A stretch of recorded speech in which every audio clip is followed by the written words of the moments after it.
Halo Sobat Berani Coba, apa kabar nih? Sehat semua kan pastinya? Belut merupakan salah satu jenis ikan air tawar yang punya banyak penggemar.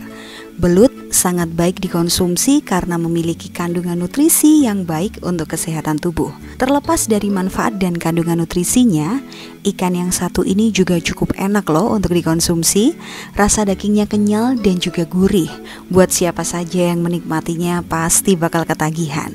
Tidak heran ya kalau permintaan akan ikan belut ini semakin meningkat. Belut sendiri merupakan binatang air yang digolongkan dalam kelompok ikan. Berbeda dengan kebanyakan jenis ikan lainnya, belut bisa hidup dalam lumpur dengan sedikit air. Binatang ini mempunyai dua sistem pernafasan yang bisa membuatnya bertahan dalam kondisi tersebut. Meski dalam habitat aslinya berada di tempat berlumpur, cara budidaya belut tidak harus menggunakan media lumpur loh, tapi juga bisa menggunakan air bersih di kolam biasa. Namun demikian, ada beberapa kelemahan dari cara budidaya belut tanpa lumpur ini, yaitu kalian harus menyiapkan makanan yang cukup. Hal ini dikarenakan belut hanya akan memakan makanan yang disediakan saja. Selain kelemahannya, cara budidaya belut tanpa lumpur ini ternyata sangat praktis loh, dan lebih mudah dalam pengontrolan saat terserang penyakit. Selain itu, juga akan lebih memudahkan petani belut untuk menurunkan intensitas terjadinya kanibalisme antar belut. Kalau kalian penasaran bagaimana ya caranya membudidayakan belut tanpa lumpur dengan cara yang praktis dan menghasilkan keuntungan besar, tetap stay di channel Berani Coba ya, dan jangan lupa klik tombol subscribe serta aktifkan tombol loncengnya biar nggak ketinggalan berbagai informasi menarik lainnya. Menyiapkan media tempat dan air budidaya. Langkah awal yang dilakukan untuk memulai usaha budidaya belut ialah kolam pembesaran. Biasanya kolam yang digunakan adalah kolam yang berjenis terpal ataupun kolam permanen dari semen. Kolam air jernih ini dapat meminimalisir pemborosan tempat. Kok bisa? Iya dong, karena meskipun ukuran kolamnya tidak terlalu besar, tetap bisa menampung banyak bibit jika dibandingkan dengan kolam lumpur. Berbeda halnya kalau kalian menggunakan kolam air jernih, maka harus dibuat sebuah sirkulasi air yang baik. Tujuannya untuk mengatur kadar pH di dalam air yang pastinya akan terganggu karena adanya pengeluaran lendir dari tubuh belut.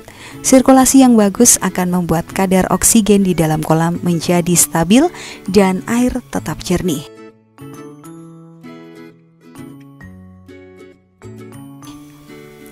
Pemilihan bibit unggul. Pemilihan bibit belut nantinya akan menentukan hasil panen. Jadi, kalian harus mendapatkan bibit yang berkualitas. Nah, berikut ini ada beberapa ketentuan yang bisa diterapkan dalam pemilihan bibit unggul. Yang pertama, pilihlah bibit yang tidak ada bekas luka dengan kondisi belut yang licin.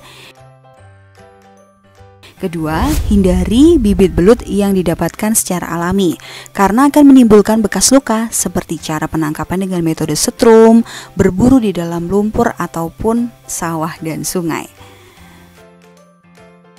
Ukuran bibit setidaknya harus merata atau sama besar. Hal ini dilakukan karena tingkatan kanibalisme bisa diminimalisir dengan cara memilih ukuran bibit yang sama.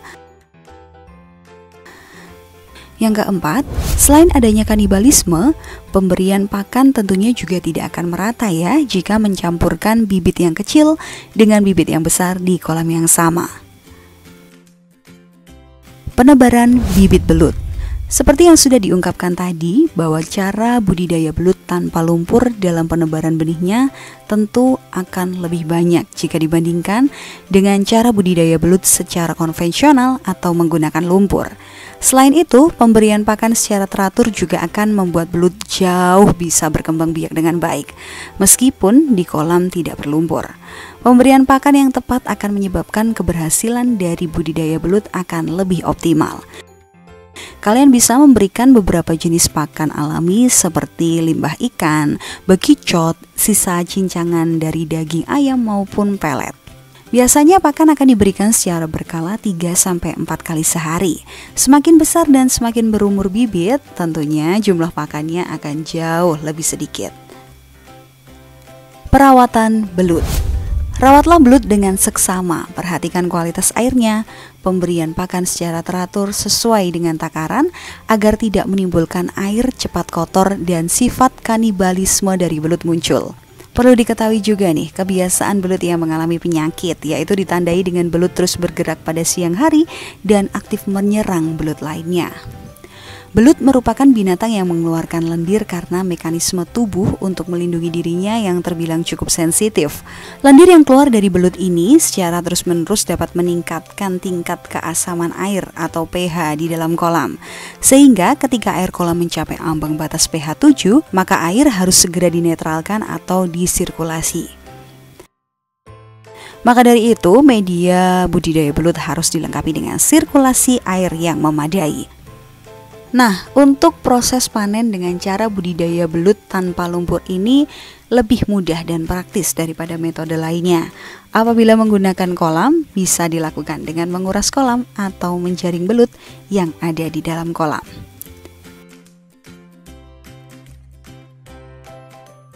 Budidaya belut tanpa lumpur ternyata memang lebih mudah dan praktis ya sobat. Jadi nggak heran deh kalau untungnya pun bakal jauh lebih besar.